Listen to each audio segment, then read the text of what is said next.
bottom left corner of your screen. The cards on the bottom are the ones that are hidden. The ones on top are the ones that we can see and the players can see as well. Yes, 225,000. Call. Yeah, Brad's hand here, the sixes with a 5, this is a hand that's going to benefit a lot from getting heads up. Unfortunately, he ran into Gordo's split jacks here, which he's never going to be folding. Especially with the fact that Klassen doesn't have money behind and he won't have to put in additional bets. Yeah, I can move. Brad Ruben, by the way, on the left side, just caught a 6. So now with trip sixes, Ruben's a 4-time bracelet winner. Has a whole family, as an army watching him at home. His girlfriend, Sunny, his parents, his 2 brothers. They're all cheering him on. So both of these guys have hands that are kind of disguised. Brad's much more disguised than Gordo's. Making trip sixes with the buried sixes. More often than not, Ruben's going to have a low draw here, 4 to a low. But in this case, he has trips. 2 bets. Now Gordo's got to be pretty happy that he's got the 7 blockers at least for Ruben, right? That's going to reduce the chances of Brad having 7-8, which would be a hand that would likely raise here. And in fact, it's incredibly unusual to find a raise in this particular spot. I suspect that Gordo's probably going to sniff out that he's in rough shape. I think I would put Brad on trip sixes, rolled 5s, which would be 3 5s. Buried aces would be a possibility. But really, he's got a narrow range of hands after he can raise Gordo's lead on 5th. So Gordo with jacks and 7s, Ruben with trip 6s, and Klassen with 4 to a low. But the problem is 3 of the 6s are dead, 2 of the 7s are dead. 160 to call, right? Yes. Correct. Call. Stud 8, just a fantastic game. There are 6s new. Wait, does he have quads? There are 9s He new, appears to have all of the 6s. For those of you who are new to Stud 8 or better or any poker variant, quads are rare. Very rare.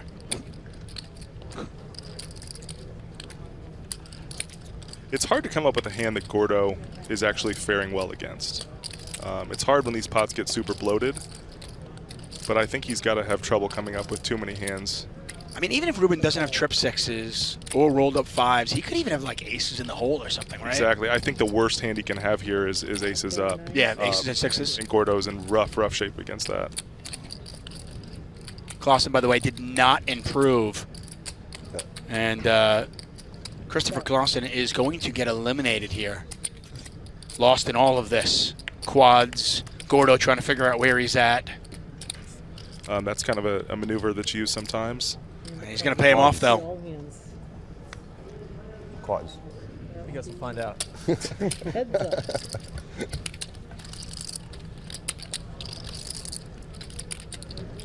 King of Well, hearts. Carol's not going to go anywhere now. She's got 4 to a low. Check. Customary for Yoon to check 4th Street here because her equity's likely improved. There are 8s new and high. 5th Street certainly interesting. Those Fuchs now with a pair of 8s and 4 to a low. Yoon with a pair of kings and 4 diamonds. And you can see the equities in the bottom left corner of your screen. Yoon is technically ahead right now with a king, since Fuchs does not have a low yet. I suspect Brian's going to bet here. The equity shifts to his favor on this street. He has an 8 in his hand, which is kind of nice to have in this spot. Probably he has to imagine that Fuchs probably has an ace as well, and the fact that he caught one makes it less likely she'll hit one. Or 6x4 or something like that. Ooh, 6th Street, certainly not favorable. As Yoon has now made 2 pair, and Fuchs gets a brick. Bet. The dreaded 9. And at this point, Fuchs realizing she's likely drawing for only half the pot. How much is it about? We can see she actually is live. She can catch an ace or an 8. There just aren't many of those left in the deck. Yeah, I mean, I think the low equity alone is going to be enough to continue here. But yeah, she's going to have some high equity as well. She needs a low card that does not pair the board I have flush draws. Flush draw. to get half the pot, an 8 or an ace to win it, provided Yoon does not improve.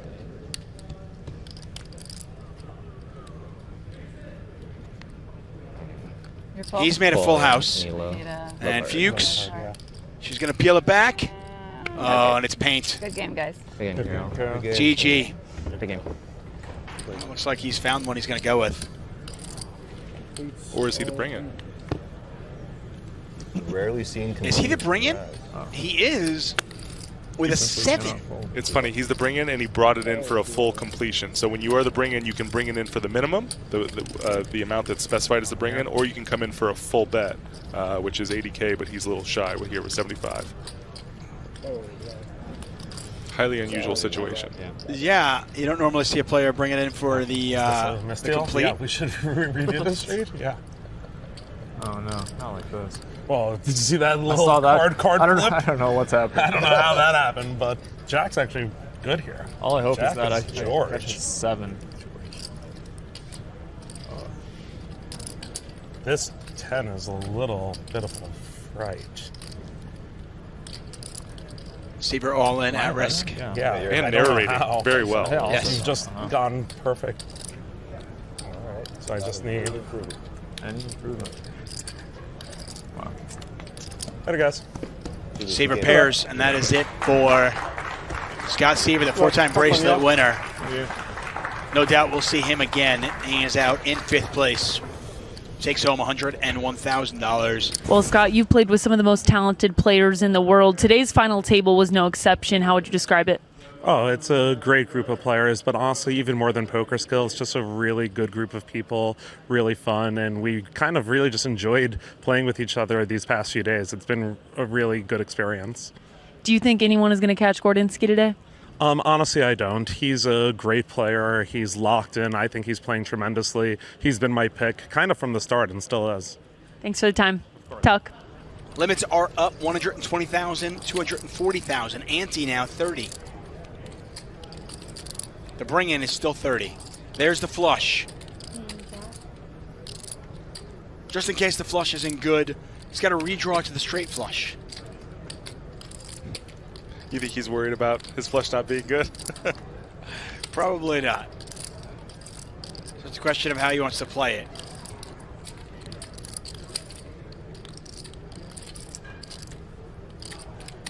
The yellow border around Yoon's name indicates it's his turn to act.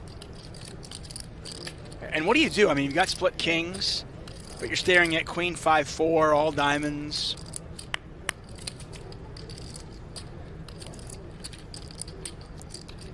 It's hard to fold split kings, but I feel like this is a situation in which you can probably find some folds. You don't block, you don't have We don't any have a single diamonds. diamond, Yeah. exactly. I don't believe, I'm not sure if there were any diamonds on the up cards. Does Yoon have to decide now if he is going all the way? I mean, let's assume Gorodinsky does not catch another diamond on 6th. People usually call 5th Street Decision Street instead. Like, if you're calling 5th, then you tend to be calling down. A lot of folds are made on 5th. A lot of peels are made on 4th.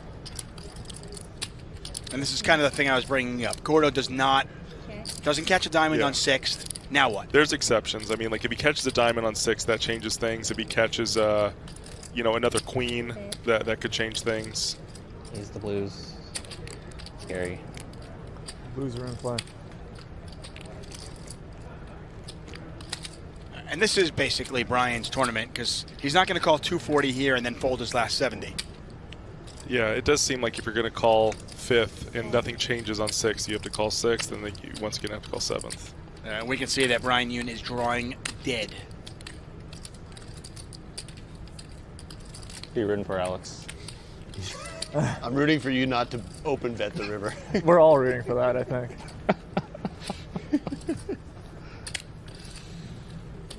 Brian Yoon makes 2 pair. I don't think he needed it. He wasn't going to fold anyway, but he's certainly not folding now. Yeah. Brian's manifesting a card. Yeah. I'm just going to check dark, I think, in this situation. Oh. Yeah. I didn't get what I really didn't want to see. The open bet. There. All right, I can't fold this. Nice hand. Good game, Brian. Diamonds are a girl's best friend, Big but not Brian Yoon's. And he is gone in 4th place. Takes home $136,649. Well, we lost 3 players the first 90 minutes. Didn't lose anybody the next 90 minutes.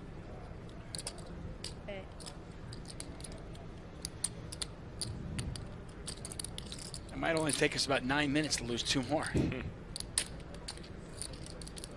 As you can see, Gorodinsky, a 3-2 favorite to win the hand. Yeah, Brad's in a tough spot here. You know, he blocks Gordo from making a pair of aces here. He thinks his ace king could be good in this spot. He's got 3 diamonds as well, right? Yeah, and in the world where Gordo just has split 9s, he's got great equity versus that. You know, as we can see here, 38%. And unfortunately for Ruben, Gordo is actually blocking him from making an ace, a pair of aces or a pair of kings. No help on 5th, which is just fine for Gorodinsky, as he is now a 3-1 favorite. And I believe that's all of it. 165. Ruben is all in for his last 165.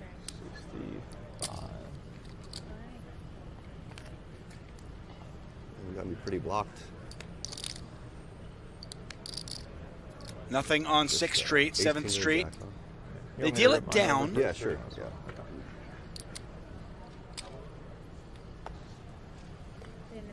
Gordo will quickly turn it over. Walker. This? All right, you got it. And Ruben does not make a pair. Says you got it. They exchange handshakes. And Brad Ruben, 4-time bracelet winner, has every reason to hold his head up high. He'll earn himself $187,000 for his 3rd place efforts. Oh, we got a pair over a pair. Riz. All right, I got 3s. Chips are going in. The chips are going in. Now it is stud 8 or better, so Livingston does have some backdoor lows that could come through. Me, I guess. With a duck. Good additional card to have. An ace is a good card. Ace of spades, I'd take that. This one's going to end in a chop, I feel like. This is a small thing, but I feel like maybe waiting for a 4th Street that's... King is not that bad, actually. King's not that bad. That's not a King's queen not that bad. No, for king Gordo. Still not that bad. Well, He's got pocket jacks, queen 8. The king's pretty good, actually. I mean, it's not good, but small card would have been better. Like if Alex catches a king and Gordo catches a queen, he can actually He fold caught the 4th. ace of spades. I caught an ace. There you go. Interesting run out here. Gordo with a pair of jacks, still ahead. Livingston with a pair of 3s. Can catch an ace, a king, really any pair. I don't mind the straight draw sweat. If Gordo does not improve. You don't have a come backdoor on. flush draw. You do. Too easy. The 2 across. He's got a pair. 2 pair now. I got a low draw, and I can also hit aces. This is a good sweat. I can hit aces up, kings up, trips, or a low draw. Read it right. Livingston looking for an ace, a king, a 3, or a low to chop it up. Gordo has jacks up right now. You got it. No cross here would be your best sweat. I don't ever sweat them. I'm just going to flip it really fast. Right. I'm going to wait for you. All right. Gordo does How many not braces do you improve. Livingston. Dude, the lights are moving. You ready to win your 3rd? I wouldn't say no. I wouldn't say no. With the peel, the 9 of 4 diamonds. across. Wow. Hey, man. Yeah, really good. Well, Mike, you came in today with the chip lead and you really left no doubt. How did you maintain dominance the whole way through? I got really good cards. I just ran really hot. It was nice. Fun day. Bracelet number 3 and your first since 2015. How would you reflect on the journey to acquiring this one? It felt like a long time. I mean, I don't know. It's kind of how poker goes. You have some years where you just don't have any results, so it feels good to put one on the board. Well, with that, it is my honor to present you your 3rd World Series of Poker bracelet. Go ahead and hold it up to that camera. There he is, Mike Gorodinsky, the winner of the $10,000 Horse Championship. Tuck? Gordo, as he is affectionately called, takes it home. He earns himself over $400,000 and his 3rd bracelet. Coming up on Wednesday, we've got a $25,000 PLO high roller. For everybody here at Poker Go and at the World Series of Poker, for Andrew Barber and Natalie Bodie, I am David Tuckman. Thank you so much for joining us. We'll see you Wednesday. Good night and goodbye.